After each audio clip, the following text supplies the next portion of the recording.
man don't know shit. I might not know shit, but I know enough. I might not know shit, but I know enough. You might call me dumb, but I have a lot of fun. I might not know shit, but I know enough. Episode 41. I can't wait for this one. Gonna sit down with my buddy Kyle Jewitt of the Filthy Radicals.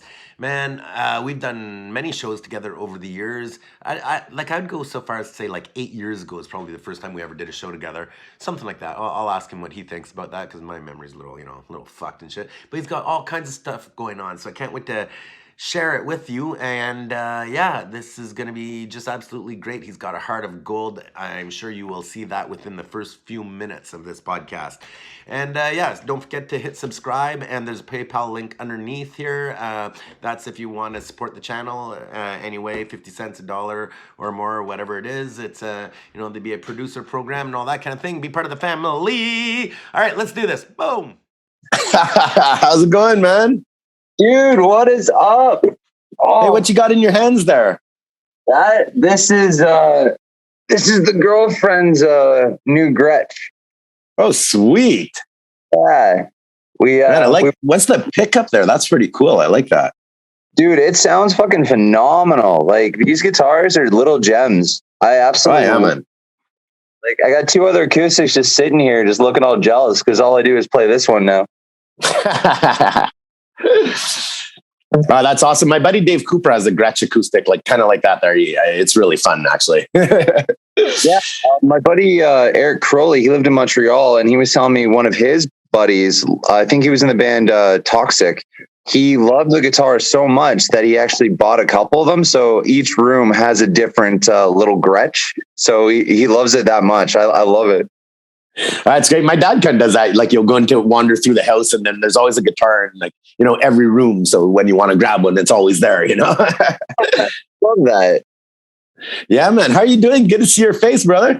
It's good to see you too, man. It's been a while. Fuck. I was trying to think about it when I was walking home from work today. I was like, when the fuck was the last time I saw him? I was like, it must have been Bullvine. That's what I'm thinking. Like pre-pandemic or post-pandemic? I think it was after, right? Yeah, because that's right. Because we were the first show back. Yeah, and that was when we had to sit still. Yeah. It's a trip, man. It's funny. It's like one of those things like, man, you weren't there. We had to sit down. Like, you don't even know, man. It's crazy, like we just went across the country, and what really hit me was that it's different in every place, every city, even and province. Like some places were seated with great attendance and stuff like that, but it was really weird. Like, we played in Vancouver, and they put so much smoke on the stage that we couldn't even see the crowd at all, and they couldn't see us. I had to tell the guy running the show, I'm like, stop with that smoke, man. It was like way overkill. Yeah, man. But it was crazy because everybody was sitting there, and then you'd go to Calgary and Edmonton where people are allowed to dance. So it's just every place seems to be in a different phase right now. No kidding. I've been following the Annie Queens and Doghouse Rose and their excursion out that way, and it's very, very funny because I was wondering why they're in here, and then now they're in Jasper. I'm like, why is everyone sitting down in Jasper? And then what you just said, I was like, oh, it's a different province. That's right. Yeah, everybody seems to be really in a different spot. I mean, we went to Saskatoon, but it was the worst time to play. Out of all the shows, that was the one that was least attended. But they had 8 deaths that day in Saskatoon. And Saskatoon's not a big city to begin with, Whoa, that's a head trip. Yeah, exactly. So it's kind of weird, man. It's just that, every day you're not sure what the vibe is going to be. But speaking of vibes and days, today's a big day for you guys. Today is a day. Fuck. Yeah. Mind blowing. It's been a busy couple months, man, leading up to November. And we've had to keep on a lot of it. So it's been very taxing, and there was a couple of weeks where a lot of us just didn't sleep. Like, it was a lot of go to work, do the day job, and go home. And it's like, hey, where are you? We got to go do this thing. It's like, fuck. Yeah, we do. It's like, let's go do it. All right. And then now it's it's just nice. Like today was I was talking to the band today in the chat. Today is the first day since everything kind of got released that I've been able to kind of appreciate it.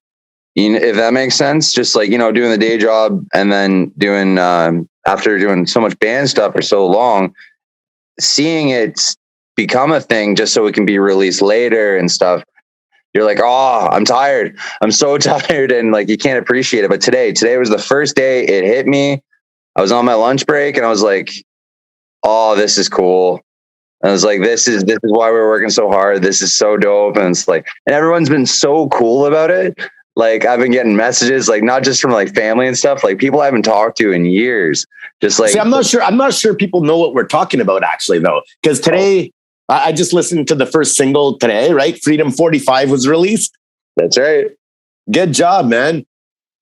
Yeah. Fucking came out on Cursed Blessings. We had a video to follow it. That was a lot of fun. Sorry, I should have started with that. Freedom 45 came out. Woo!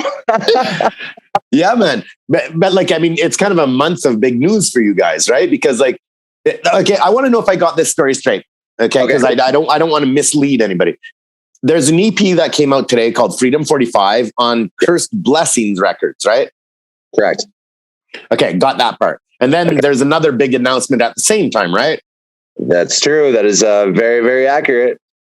Which is? Filthy Radicals are now part of the Stomp Records family. Yeah, man. Congratulations. I'll drink to that. I'll have my non-alky with you. Fuck yeah. Yep. I'm actually just drinking Coca-Cola tonight. Hey, that a boy? That could change at any moment, though. Okay. That's great. Thank you for the heads up. I appreciate that. Yeah, man. But yeah, that's wild because like I was thinking like the first time we ever played a show together must have been at least 8 or 10 years ago. At the Rock Pile West in Etobicoke, Toronto. Yeah. I remember because I knew I was doing this interview. So I was like thinking back like, fuck, man, I remember the first time I met him. And like, I remember coming up to you drunk as hell. Just a kid. Fuck, I must have been like, I don't even know, like 20 something. And I was like, hey man, I really like music. We do an Op Ivy cover. Would you like want to come up and like sing a song like Knowledge with us? And I remember your reaction. You're just like, that's cool that you're playing that, man. I'm good though. And I was like, oh, I was like, that's cool. That's cool. Fair enough. I tried. That sounds like something I would say. Yeah, I was like, you know what? That's honest. That's fair. But then I went to Pat and I was like, hey, Pat, I don't know if my name's Kyle, blah, blah, blah. I was like, we play an Operation Ivy cover, same spiel. And he's like, oh, fuck yeah, I'm down. He's like, I've never really played it, but let's go. I was like, yeah. I love it. We're talking about Patty Taylor, who used to play in K-Man the 45s, now plays with the Planet Smashers. Yes, he does. Yes, correct. Mr. Tails. Yeah, man. We're going to see him real soon because Stomp's doing a bunch of these shows, the anniversary shows in Montreal. There's a big show coming up in December where we have the venue for 2 days with 2 stages and like just band after band. It's going to be sick, man. You got to come in town for that. Fuck, that's dope. I'm actually I'm heading to Montreal. That's absolutely, dude. That's awesome. Like especially after the years that we've just had, like that's pretty dope. Oh man, I'm jealous. That's sick. Yeah, and they just announced in Montreal, people it's standing and full like capacity. Like it's gonna be a fucking party, bitch. Oh man, hell yeah, dude. Fuck yeah, that's awesome. Congrats, dude. Yes. Yeah, man. Well, you should come on down. You can stay at my place for that weekend. Hell yeah. Me and the gal we're taking a little time off, time to ourselves, and we're gonna go to Montreal. Actually, this Saturday. The Peelers were looking for a pirate to be in their video, and I was like, you know what, fuck it, yeah, sure, we'll go, we'll have some fun. Hopefully we still get to do it, but we're just gonna hit up the casino and meet some friends and stuff that just got married actually, so they're all settled and stuff. So we're like, oh, well, I'll go for dinner and stuff like that. So it's gonna be a nice little staycation or a mini vacation, if you will. Yeah, absolutely. I mean, like, take what you can get at this point, right? Yeah. I got coworkers that are still convinced that it's like, it's going to happen again. I was like, well, probably, but not. I think we're going to be okay for a couple of years. Like, we're good. Calm down. We're fine. Yeah, I understand everybody's anxiety as well and all, but I'm like, fucking, I want to kick down some doors right now and just see some people, you know? Well, yeah. Well, you're more secluded now, if I remember. Yeah, man, I'm living on the side of a mountain right now. The water must be so good, man. Absolutely. Say, let's get back to the EP. It's an EP, right? How many songs are on the new release today? On the release today, there's 5 songs. Right on. I just saw the first video. That was wicked. Yeah, that was a lot of fun for anyone who is listening and wants to see it. It's called Freedom 45, out on Curse Blessing Records. We're lucky enough to get to smash the shit out of a van. And everything was cool. No, we all had money on cops are getting called, and nobody called the cops. Everybody was pretty cool about it. So it was a lot of fun. I don't know if that's good or bad, right? Somebody smashing a van and nobody called the cops. I'm assuming the homeowner, Eric, a buddy of ours, I think he talked to his neighbors, be like, hey, because he had done something like this previously. He had a truck and he had a party. He's like, I don't want this truck. It was an old beat or whatever. He's like, I'll invite my friends over. We'll smash it. And we were supposed to do it, in 2019. I think we were supposed to do this video, or 2020. But COVID happened. So we're like, yeah, we're not doing it. We can't do this, can't do that. But it was fun. Fuck, it was fun. And it was, I remember Jackson, because Jackson drummer, he's a big guy.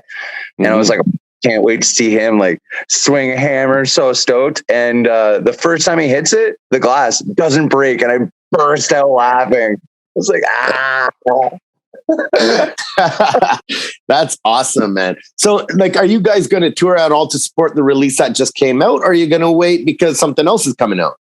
We, so due to COVID, the timing of everything kind of got delayed. Like everything, like shipping and stuff like that, because it's coming from, the record itself is coming from Pirate Press, from the States. You're talking about vinyl here, right? Yes, correct. It's going to be 7-inch. Yeah, so that kind of delayed a lot of things. And then we had a schedule in timeline with everything else. Luckily, everybody in all parties was really cool about it. Like, everybody just wanted to get released. It was COVID. It's like, what are you going to do? It fucked everything up. So everybody's pretty like, okay, yeah, it's not what we all planned, but let's make sure it happens. So that was really cool. Shout out to everybody at Stomp and shout out to everybody at Curse Blessings for being so cool about everything. But yeah, so we have a couple shows. We're going to do December 3rd in Oshawa. We're doing a Curse Blessings night with. Is that at the Atria? Yeah, it is. Yeah. And you got to say hi to Dino for me. I absolutely will. I 100% will. Big hug, Yeah. I love how many people know everybody. You know what I mean? Like the punk scene and the music scene is so small if you really get to it. I love it.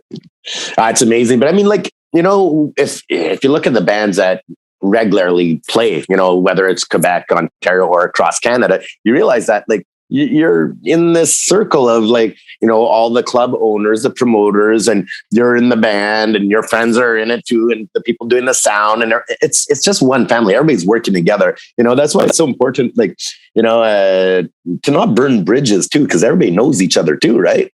Correct. It's kind of like that old high school thing where it's just like, people talk, where it's like, if you're a shithead, it's like guaranteed someone's going to tell someone else you're a shithead kind of thing, Absolutely. So, okay, you released the 5-song EP, okay, Freedom 45, but now you're about to release something on Stomp as well. Is that right? That is correct. We are releasing another EP. I think it's the end of November. It's coming out, and we have a video for the song that just got released, the single off that called Scavenger. We have a video coming up for that one. 2 EPs, 1 month. Crazy. That's wild. Why an EP? Actually, it's interesting. In your discography, you have like 3 or 4 full-length albums, right? Yeah. Yes. Okay. And then a couple of EPs as well. Like at least 3 or 4, if I'm not mistaken. Yes. Yeah.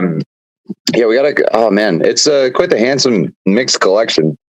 It's almost evened out, really. The EPs, so the tale goes, we really, really always wanted to be with Stomp. Always.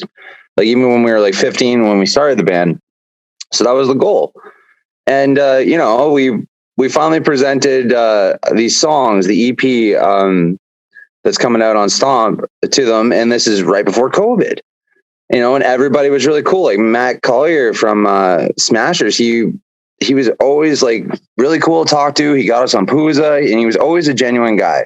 So we sent him these songs, and he's like, I love it. It was like, you know what? Like, let's change this. Let's like do this, that. And, you know, let's make some music together. And I just remember him giving me a hug, and I was like, this is so cool. I was like, this is an honest working label. I want to work with these guys. This was cool. But then boom, COVID happened. So, you know, good on you to everybody that released a record during COVID. I have so much fucking respect for you, because that is a very bold move. Very, very bold. So we held on to it for a little bit. Stomp was cool with it too. So I was like, okay, no problem. The world's hopefully going to get back to normal eventually. But in the process of this, Al Nolan and Doug Smart of Cursed Blessings came to us. And they were really, really cool. They were genuine. They're like, hey, we know what's going on with Stomp. Congratulations. That's really fucking cool. It's like, we just started a record label. Could you find out, would you guys be interested in maybe doing a 7-inch with us before you guys go off and do the Stomp thing? You know, we talked amongst ourselves and we're like, fuck yeah, why not? Why not? We, obviously we asked Stomp. We're like, hey, is it cool if this goes down? And they're like, you know what? Yeah, it's like, it's COVID. Like, go for it, please. And yeah, and then COVID, again, shipping and delays and stuff, it all ended up being in the same month. That's why what a lot of people probably don't realize, that there's a huge problem right now with pressing vinyl. And that's why there's these huge delays. I was just at the label the other day and we were talking about that. And yeah, like we're talking huge delays, like sometimes 8-9 months delays. Hi, dude. Especially I think I heard through the grapevine that like sometimes just back orders get pushed down. Like even Neil Young was talking about it. I watched an interview with him, and he was right. He was pissed. And like, it was funny because the person who's talking to him was like, vinyl, like records. Like he was confused. Neil Young was just like, yeah, my records are late. This is bullshit kind of thing, you know? Absolutely. But I mean, it's so great. I think that people that are in the know and really hanging out in the music scene have seen like vinyls come back so strong, you know. But I think for the general listener that listens to, you know, Show'em FM driving their cars, and they might not be aware of that actually. Correct. I think that too. Like even with digital stuff, like I'm blown away personally by how many people don't have Spotify. Like just being a musician and a person who listens to music every day, whether it be at home on the record player or on my computer, YouTube, and then I work, you know, like if we don't have a radio or something, we're moving buckets. So I'll just like, okay, don't worry about it. I'll throw my Spotify on, you know? And then I still talk to people and they're like, oh, where can I find your music? I'm like, oh, I've got Spotify. They're like, it's like, really? It's like, damn. Okay. You know, you don't. See, there really is levels to this stuff. You know what I mean? There really is levels to it. I mean, you know, not Joe average person that's not really looking for music and into that, you know, is still listening to CDs and radio, you know, and then more power to them. It's all good. But I mean, I do feel like we're kind of catering to two layers at once. You know what I mean? Correct. Yeah, absolutely. Like, yeah. Sorry, what's that? In your house where you are right now, do you have a CD player? No, I don't. But I got this Crazy. Right here behind me. What was I listening to here on the vinyl? Oh yeah, John Lee Hooker was playing today. Nice. Yeah, and then I got this projector thing, and it's hooked up to the KRK speakers over. Are they in the? Yeah, right there, right. So that's like my movie theater. And it has one of these Alexa things on it. So I'm just like, Alexa, play Howling Wolf. And right away, boom, it's up. You know, I love it, man. Everything's changed. Dude, you're living the dream. That's pretty dope. I don't know how it happened. That's baller, man. That's like, I'm the best hooker you know. Goes K-Man, then TJ Hooker. Got it. That's it, exactly. Hey, speaking of videos, because I was looking through a couple of things today on YouTube, right? And like after I watched the new ones, but there was another video that really jumped out at me, the animated one, and it's for Shitty Little Angel, right? Shitty Little Angel, that's right. Was it Katie that did the animation for that? Okay, so it's crazy. It's Insta Garbage is what he is on Instagram, and it appeared out of nowhere. We didn't ask. I don't think we asked for it to happen. This is again back in the drinking days, so a lot of it's hazy. But I just remember this guy being really cool, or this person, sorry, and it's just this video erupted. I'm like, who, when the fuck did this happen? Like, dope. Like, okay, sweet. Maybe I asked him, like maybe one of the other band members asked him, but like, yeah, that was sweet. Like, and we loved it. Like I think the band itself has a lot of plays on that. Cause we're like, let's watch it again. That was fucking dope. Go. Well, they always say like, the first person to like what you do has to be yourself. Right. True. That's some therapy. That's some deep stuff right there, buddy. But I mean, it's true. Like, I think it's David Bowie that would always listen, like, his main listening was his own music. Really? Yeah. I did not know that. Okay, man, don't know shit. I'm not sure if it's true or not, but I did hear this. All right. But it makes, if you go with the theory that you make something that you want to listen to in a weird kind of way, it does make sense though. Yeah. And you know what? I think I'm going to say real musicians, not myself. I'm just gonna be real, because you always hear that in interviews all the time where it's like, I always wanted to write a song that I'd want to listen to. How many times have you heard that in an interview? And I have thought to myself, I don't think I've ever done that. It's like, maybe I should actually sit down and try. It was like, this shit just kind of, whatever I write, it's like, all right, that's how it comes out. Yeah, the most I think about is I want to get to the end of the song before fucking it up, Or you see Frankie just like looking over, be like, "Oh, he did it again." That's right. Every once in a while, you got to freestyle a bit too, But that's cool. The reason I thought maybe it was Katie, because it really reminded me of a video that we just did for Hero with the Death Ray, and the Anti-Queens did as well, right?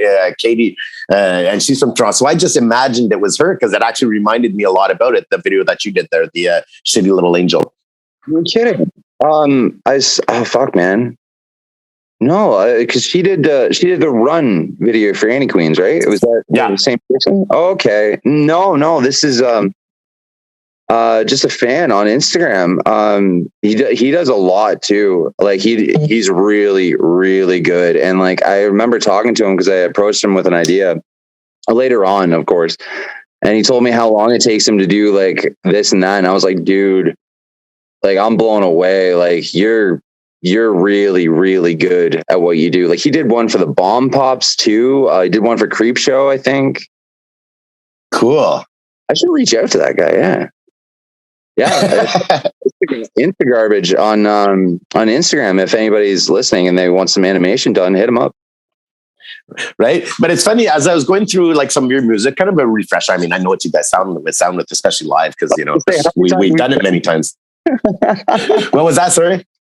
I was gonna say, how many times have we played together? It's like, oh, I know this one. Yeah, I know this one from the back of the bar. Okay, yeah. exactly. But it's funny, at one point with your voice, it really reminded me of Chris Cresswell from the Flatliners. There's one song in particular, I was like really taken back. Like I was like, wow, you really nailed it, and it sounded very similar. But then I heard more recent songs, and you've really developed into your own vocal style as well, But all that to say, what kind of like when you think about singing or you're writing a song, are there influences that come to mind or anything like that, like vocally? Vocally, the screaming and stuff I learned from this is gonna sound weird mix up, but it was Murder Dolls, Wednesday 13, Leftover Crack, and Choking Victim, obviously. For singing, proper singing, or whatever the fuck you want to call it, it was a lot of Billy Joe from Green Day, a lot of Offspring, Dexter, and Eric Peterson from Mr. Brew. A lot of that. And sometimes I catch myself, like it'll be 3 different tones of singing, like in the same song, because like my brain will be like, no, you're not supposed to sing like that. It's like, oh, that's right. but I'm just like, it's still recording. So it goes like this all the time. That's such an interesting concept, right? Because like, there's so many singers, like I find you kind of start by maybe sounding like someone or whatever, but that whole journey to finding your own voice. Yeah, and some people never get it. Some people are often, and I don't mean they're copying somebody, but are often saying, okay, I'm going to sing harsh here. I'm going to scream here. I'm going to sing low here. I'm going to sing high. And it's a bit of everything. Whereas other singers have one voice. Yes. You know what I mean? And I like, there's like those two roots of singing. Yeah. I never thought about it that way. That's the nail on the head, buddy. That's pretty accurate. Yeah. Like, yeah, I love thinking that stuff. Like, what record when you were a kid or you were first becoming a musician, you knew you wanted to be a songwriter, or you're picking up an acoustic when you're a kid? Did you listen to your own voice, or did you try to emulate something until you found your own? I didn't really sing as much when I started. I did more speaking poetry over dub music. That's really how I started. Oh, all right. That's cool. All right. Yeah. But as far, I can tell you though, some singing influences as a kid. I remember on Christmas Day, I got Bob Dylan's first album. Nice. And there's one thing about that album that is different from any other album in the world that I know of anyway. There's probably tons of them really, but it's recorded with two microphones. Okay. One's on the guitar and one's on his voice, which is also capturing the harmonica, and they're hard pan. So if you pan it all the way, there's no voice at all. And I would sing over that. Whoa.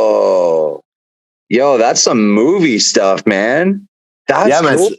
So that and Billy Idol, I remember doing the Rebel Yell when I was like, 14-year-old kid there. and Bob Marley. That's sick. Okay, so we got Bob Dylan's first album, and then we'll call it softer stuff. And then we have Billy Idol for the hard stuff. That's rock and roll, man. And Bob Marley was always on in the house, and a lot of different reggae, whether it was Steel Pulse or Burning Spear or whatever, there was all kinds of reggae in the house as well. So that had a major influence on more of my phrasing, I would say. Yeah, or like when you can throw in something quick, or like you can let something last longer. Absolutely. Thing. Yeah. I've been listening to a lot of Bob Marley this year, actually.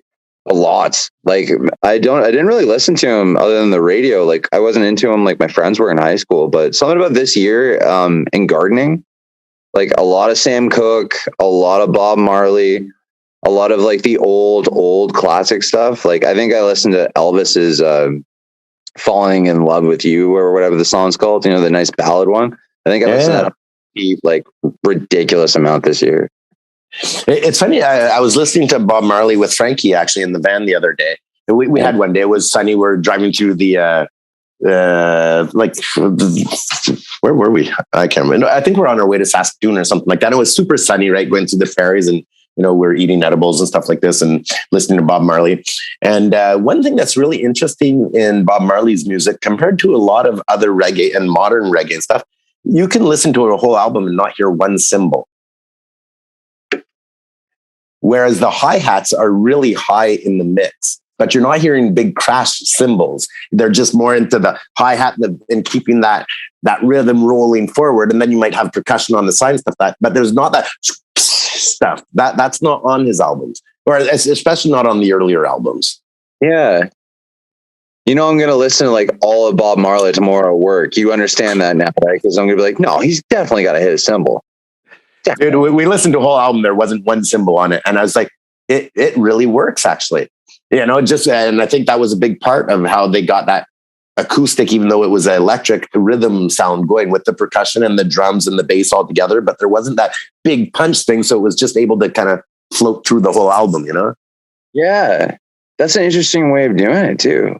I got to see, actually, speaking of cymbal hits and stuff. So we just did a song for a friend of ours named Jay. They play in a band called Crywank, and they used to live right next to Marley, our trumpet player, and we became very good friends. A really, really, really funny dude, person, and like oh man. So this song, I can't wait for it to come out because we did it in a way that we've never really done it before. like with songs, like we've done ska songs, ska core, punk, acoustic, whatever. But this one was like straight kind of ska. And it was cool because I saw Jackson come in and he does the drums and he's playing it like he's just like a reggae like artist. I'm like, where this is new. Like it kind of took me back. I was like, this is nice. Okay, I see it. Because we always razz him after every show when he'll play one of the opening bands. And he's tight, like he's crazy. And I was like, whoa, and he's a great dude. He's a great dude. And he's a good dude. And then he gets up with us. He's like, what's up, fuckers? It's like, oh, there he is. I'm like, thanks, man. And we're back. You had to flick the switch, eh? It's like, vacation time. What's up, everybody? Yeah, but speaking of scenes and different, things like that. I mean, Toronto's always been known for having a really strong and great punk rock scene, right? What's the scene looking like these days? Are people doing a lot of shit, or what's going on? Yeah, a lot of stuff. Cursed Blessings was probably a really big help for that because they've been really picking up a lot of people and supporting a lot of people, as well as a lot of like bigger people as well with side projects and stuff. But in relation to the Toronto scene, I think a lot of people are benefiting from Cursed Blessings putting their stuff out. A lot more shows, a lot more festival kind of style stuff where it's like, I think I had to work, but I missed it, or I was out of town or something. But there was a show at the brewery, and it was nice. It was like one of the first outside kind of things, and a lot of people were there. A lot of the old punkers from back in the 80s to a lot of like, people with their kids and stuff coming, and it was beautiful. Like Dragged In was there. All My Trigger Happy was there. So many bands. I'm trying to think of all of them now. I had an after work weed drink, so I'm pretty mellow right now. Is that one of those CBD drinks? Oh, dude, no, I get the. Please hold on. Yeah, show me what you got, man. Because while he's running to go, try to keep his pants on and all that, while he's running to the fridge. But on tour, we got like edibles and drinks and all kinds of stuff everywhere on this tour, and it was super fun, man. I've been into the CBD drinks a lot these days. Okay, which one did you get? Okay, so I generally, because I don't drink beer or nothing no more. So these have really like smoothed out the edges of the day. So I go for the houndstooth soda, which is cool because it's only 2 milligrams. A lot of the times these are the only ones that are on sale. So it's like, oh, okay. And then like after work, instead of like drinking 8 beers, you just have one of these. You're like, all right, like everything's cool. I remember shit now.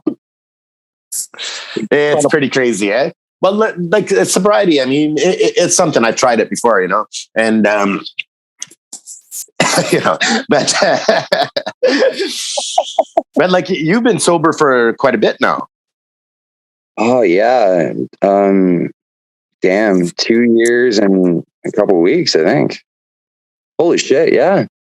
No, but October 22nd was 2 years. Basic math is not my strong suit. So how many days after that? Oh, dude, you're asking the wrong guy. Yeah, same team. All right. No, but that's wild. I mean, like, it's I can't just let that slide by because that's huge. We're talking about over 2 years of sobriety for somebody that used to drink quite a bit. I know I've been loaded with you before. Oh, well, a little bit. It's not like I had a problem or anything.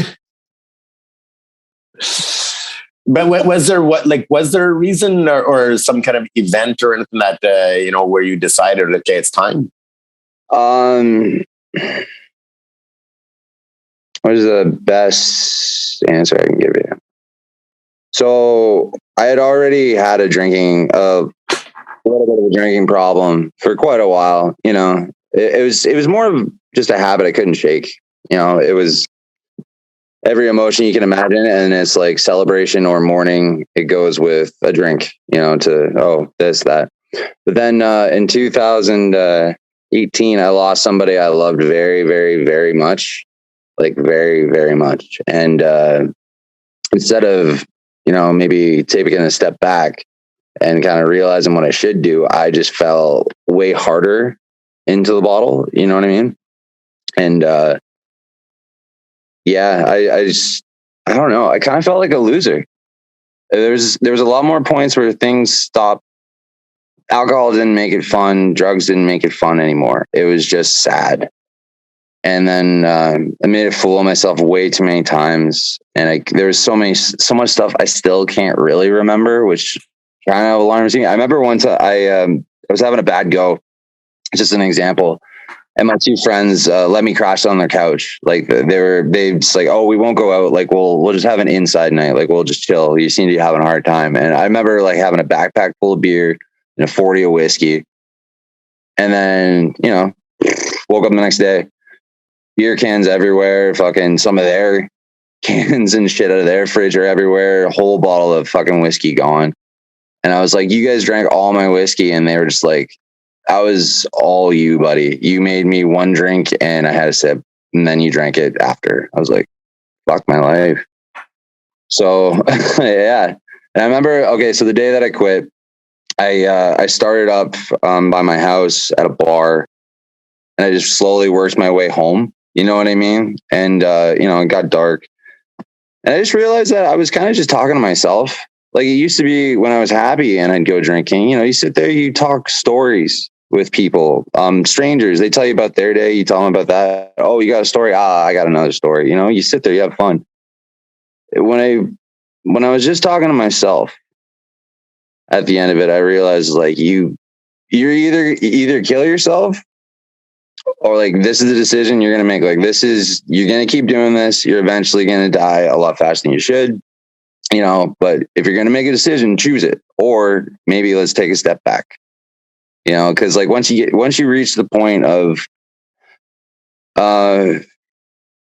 not caring if you are around anymore. Not that you're wanting to do something, but if you just don't care if you exist anymore, that's when anybody out there, even if they hear this, just take a break. You don't have to stop like I did. You don't. That's another thing. That's a whole nother fucking thing of worms, man. You don't gotta just stop. Just take a step back, clear the head, and then make your own decisions. Go from there. Maybe you're a person that can have a couple drinks, once you beat the habit. Me, I haven't taken that plunge yet. I got the weed drinks. They seem to be working. Everybody's got their own path on it.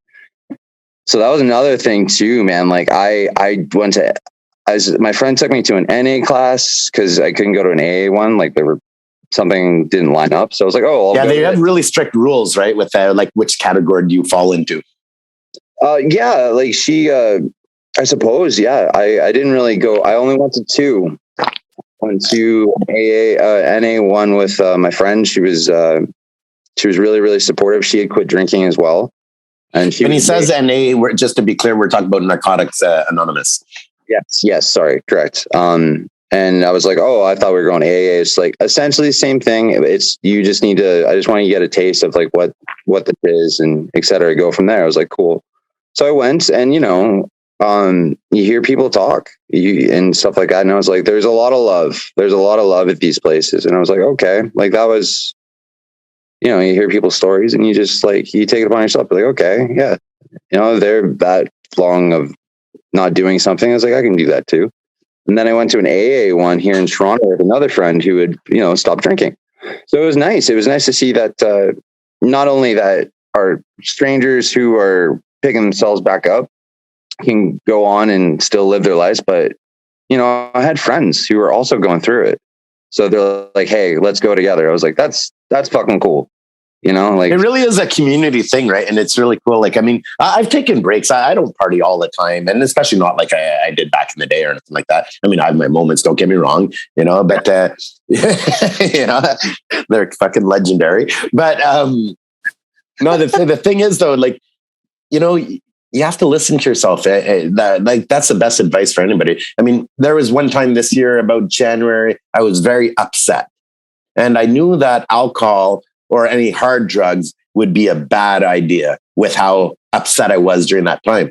Mind you, weed has always been there for me, and those drinks are fantastic. I love them. I wish I could, honestly, dude, I love them so much. I wish I could just pass you this one and it just comes out your side. You know what I mean? Like, yeah. Yeah, man. And they're getting more and more popular too. Yes, they are. And anybody, if the government or anyone is listening Please let us walk out with 6 of these, not just 5. It's weird. Walking out with a 5-pack, it's awkward. The alcohol, it's because they're 2 milligrams, right? Yes, they are. So 5 is 10. Same thing with edibles. You can't have more than 10 milligrams in edibles. And honestly, like I'd eat the whole bag every time, right? Because like it's crazy because like they're not strong enough. Like that's what they don't realize. They're just not strong enough. Correct. Oh yeah, because I stopped buying gummies from the store. Once I found the drinks, I was like, because I was a drinker, right? Like I was like, oh, this is it. This is what I need. And then if you throw the non-alkies on top of it, you're like, yeah, all right, I get it. But the edibles, the store ones, I also agree, they weren't very strong. Like, the other day I ate 3 bags of them. Bro, okay, maybe 23 bags. No, but honestly, like it wasn't doing much. You know what I mean? It's like it's one of the things that, and then you get the munchies and they taste good too, so you keep eating them, right? Oh, dude, have you figured out the system yet? Where it's you have to eat the edible and then have something to eat, not the other way around? Well, I think I'll have to eat 4 bags and see what that does. You know what I mean? Because like I'm telling you, like at 2 milligrams a pop for somebody that smoked weed his whole life, it's not going to do that much, you know? Well, I was even going to say, I was going to my next thing. I was like, dude, your tolerance is probably like Jamaican. You know what I mean? Like, I will tell you one thing though, especially for people that have a hard time sleeping, the edibles, that's one thing, even if I'm not getting buzzed off them or not even much of a body buzz or anything, but when I do fall asleep, man, I sleep longer and heavier. Yeah. The CBD drinks I've found with that. I'm actually going to bring my dad some. He is a sleep apnea and stuff. He doesn't sleep. So I finally asked him, I was like, hey man, I was like, I'm seeing you in a couple of weeks. Can I bring you some CBD drinks? Like, it seems to be working for mom. And he's like, you know what? I'll try them. I was like, yes. Step forward. Yes, there we go. That's great. They got to get the prices. How much did that cost you? I'm really curious, actually. This one, it was on sale. So the Tweed ones, so the Houndstooth from Tweed and the Baker Street Ginger, those are the 2 that always go on sale. So they're always in between, I think, $2.95 to $4 or something. Okay, that's cheaper than I was thinking because I went to the SQDC, the Quebec government version of this, right, the other day, and they're all like $5 or $6 each. I mean, it was too expensive, you know. What's the THC and CBD level though? Because there's another one that I get called Sweet Justice, which literally tastes like Coca-Cola, and it's 3.5. Man, we should do this again. We both go to our shops there and get like 6 or 7 of them there and all the different ones, and then just go through them all. Hell yes. Next one. When are we doing it? When are we both going down? I'm in, man. I have a bit of time in my hands. I just got back from tour and like we're recording and stuff, but we're taking our time because honestly, I want the next album to come out when I'm good and ready to do shows like really hardcore again. You know, I mean, like this last tour, we only did 9 shows starting Winnipeg to out west. You know, normally we do 35, but it was so hard booking right now, right? Are you guys okay? So what's your plan? What do you guys got? Are you guys going to go overseas? Are you going to go down south? Like, what are you doing? And I'm going to stick my finger up in the air and follow the wind, and I'm going to go everywhere, man. Way of the road, bub. Sorry. Absolutely. Like, I mean, like I can't tour enough. You know what I mean? Like me personally there, it's just like, if I could just live on the road, I would, you know, like no problem at all. You know, it definitely, it takes a certain character to actually want to do that and actually get to do it and still do it, you know, where there's other people like, I've heard horror stories. People like, oh, I want to go on tour. Then they go on tour. It's like, I'm quitting. Like, that's where you separate the dogs from the pups. You know what I mean? Fucking A, right. Like I'm stoked, man, because I know like ever since I met you, you always told me stories of like back in the day and always wanting to tour, and like all you do is tour at that point. Like I forget what fucking year it was, but you guys like, didn't stop. Like it was nuts. And like, yeah, I'm proud of you, man. Like fucking do it. As soon as you guys are ready, just go. Even in between. Right. Man, I've never been prouder in my life. And I can actually say we're the first band since the pandemic that did coast to coast Canada. We're the first ones. We opened up 5 clubs along the way. Oh yeah, that's right. You were telling me at Boulevard. I remember you saying you were the first openings for some of those places. Dude, that's dope. I was so proud of my boys, that the label, Matt, Mike, and Laura, Alex, everybody in the band. We made it happen because we're like sitting on the chair waiting for that fucking green light, man. I wanted to ride that bitch so hard. Yeah, no shit. Fuck.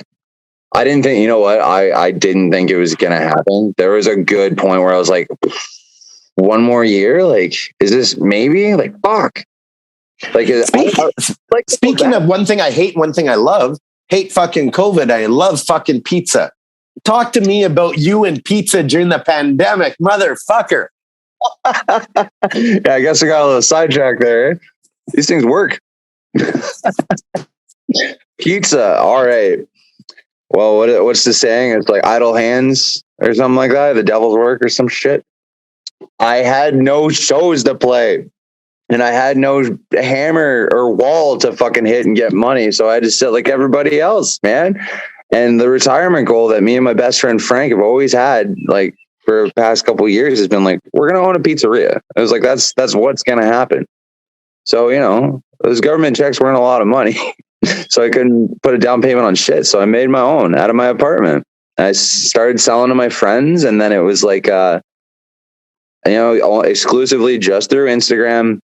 I didn't want to do it on Facebook. I told people not to post on Facebook because some people were weird about it. They're like, where do you live? I was like, yeah, no, that's not how you start that conversation. Fuck that. Yeah, man. Not happening. So it was one of those things where it's like, if you've ordered from me before and I get a recommendation, sure, I'll come on out. I'll make you a pizza. Like there was a next. It sounds like you're selling drugs. I know. Like what the fuck? It's exclusive. Like, no, nothing like that. It was like, plus it was the pandemic. Like I was like, I just want to talk to the people that I know are going to stay in my bubble kind of thing. And it was nice because at the same time, you didn't really get to see too many people. We had a system where it was like, yo, I'll leave the pizza on the step. You just come get the pizza. We'll talk from afar. Like we were very safe about it. And it was such a good therapy. And I got to make so many pies. I got fat. Like I saw your pizzas look fucking amazing, by the way. And so next time I'm in Toronto, I'm kind of expecting one. Oh, okay. Please give me a heads up because real life has fucking taken all my goddamn time. Like I miss doing the pizza thing. Every single time I get like frustrated with work now, I'll come home like, just make a pizza, asshole. It's like we were peaceful before, like, and it's like, no, I'm going to bed. I'm tired. So. Like, how many pizzas were you delivering? Because, like, from what I could tell, just from online and stuff, it looked like you were hustling, man. So the most I ever made, and because you got to remember, I have an oven in a rented apartment, right? So I worked it out where I was like, okay, time slots. I'll just do time slots. You can come pick up your pizza. It'll give us like 15, 20 minutes to talk. And then it's like, okay, I got to go. I got another pie. Worked out a deal, so it was like bang for your buck. When people like, there was a point where like we were just doing tradesies, or it's like, oh, I made banana bread. I was like, come on over, I'll give you a pizza, you know. But like the most I ever did in one day was 10 pizzas, and I remember like, oh fuck, it was like 10 o'clock. I was going, and then I said, I was like, okay, I'm only gonna do X amount of pizzas a day. It was crazy. My hydro bill was fucked, man. For so long. I'm sure. What temperature did you cook your pizza at? Okay, so anybody who's cooking pizza from home, I will not be like the big guys. I will tell you exactly what you got to do. Make sure you put your fucking pizza in hot. So it's got to be at least 500 to 550. Make sure it's preheated. Put it in for 8 to 11 minutes. Check on it in between the 8 to 11 mark. If it looks, you'll see on the crust. And then take it out, turn it to broil, and then broil that sucker for about almost a minute. Take it the fuck out. That's it. That's all you got to do. You'll have great pizza every time. Were you like were people ordering variety, or was it one pizza? Like how did it work? Like, because I thought it was so cool. Like, and also before you answer that, are you making your own dough as well? Yes, everything was made from scratch. Everything from the sauce, the dough. The only thing I couldn't do was make my own sausage and make my own cheese. I was going to make my own cheese, but I got busy again. So how it worked was it would change every week. So I would put the topping list up. I would say what days are available. And then it got so good to the point, like, because the toppings would change, right? Because it's like some people would tell me what they wanted. I was like, okay, I'll make sure I buy that when I go to the grocery store. It also gave me something to do because if you remember, you had to wait in line to go to the fucking grocery store. Fuck, that's right. Yeah. So there's me with all the old ladies just like this, waiting at like 8 a.m, be like, can we please go in now? Like, let's go. And yeast was a fucking hard thing to find, man. It was horrible. I had people mailing me yeast. It was fucked up, but it was so cool. But like with the pizza toppings and stuff, it got so like, okay, these are the standard toppings, and I'll throw a couple like random ones in there. And then it's like, yeah, just let me know what you want. They're like, oh, am I only allowed to do this? I'm like, just let me know what you want on the pizza. It doesn't matter. And then it got so much fun, and I got used to doing it. I was like, oh, I'll do specialty pizzas. Every other whatever, I'll be like, specialty pizza. We had like Philly cheesesteak. I had pulled pork. I had burger pizza the one time. I had pickles and stuff like that, and like shredded spinach and stuff. It was so much fun, man, and I really fucking miss it. I'm gonna start doing pies again. Just talking about it's getting me stoked. Let's make some pizza. Open up your fucking pizza place, man. Open it up. I mean, you got to follow your passions. You find a way. I mean, you're doing construction, build the motherfucker. Oh man, I'm on the opposite. I could tear apart a pizzeria. That's right. You're on the demolition side of things, right? I am. It's the nostalgia of being told like getting paid to work out wears off really quick after like 8 to 10 hours. You're like, fuck, I'm tired. Like all the time. I feel you, man. I feel you. So, okay, the new album just came out today. Freedom 45, fucking amazing. Great job. And the next album out on Stomp Records comes out when? November 26th, I believe. What's the name of the album? Album is A Fine Line Between Real and Insane. Fucking, I feel that, man. I feel that. Any touring plans after that? So we got a couple shows. We're doing the Curse Blessings Oshawa show at the Atria, December 3rd. And then we're doing the Stomp show at the Hard Luck with Brutal Youth and the Creep Show. After amazing. That, we do have some stuff on the horizon that we're planning out. It's not confirmed yet. So I think around Christmas time, we're all just going to get to see our families and chill, and then open the floodgates. Let's go. That's the way, man. That's the way. Hey, listen, these days when I end my podcast, because, we're all musicians and we like to share music and stuff like that. Can you name me 5 albums that everybody should listen to at least once, and one that no one would expect that you would listen to if you're alone in a car type thing? Oh, damn, son. All right. Shit. 5 albums. Green Day's Warning. Offspring's Americana. The Fratellis, the first album. Johnny Hobo and the Freight Trains, the first album. Split with Man Tits. That's 4. That's 4 albums. Choking Victim, No Gods, No Managers. And one album that's a surprise. One guilty pleasure. Like, they'd say he would never listen to that, and you're totally jamming out. You're alone in a car. Oh, shit. Spice Girls. Rock the Spice Girls, baby. Michael Bolton. I was like, no. I was like, what do you actually listen to? I was like, no, it's Spice Girls, man. It's my guilty pleasure. There you go. Brother, it's great to see your face, and we will see each other soon enough. Everything's coming back, and we're going to see your band, the Filthy Radicals, up there with K-Man the 45s. We're going to be doing shows together again. It's going to feel good, man. Love you, brother. Never change. Never change. You're a breath of fucking fresh air. I love you. All right, you take care of yourself. Peace out. Peace out. Oh, you still there? Oh, K-Man don't know shit. I might not know shit, but I know enough. I might not know shit, but I know enough. You might call me dumb, but I have a lot of fun. Might not know shit, but I know enough.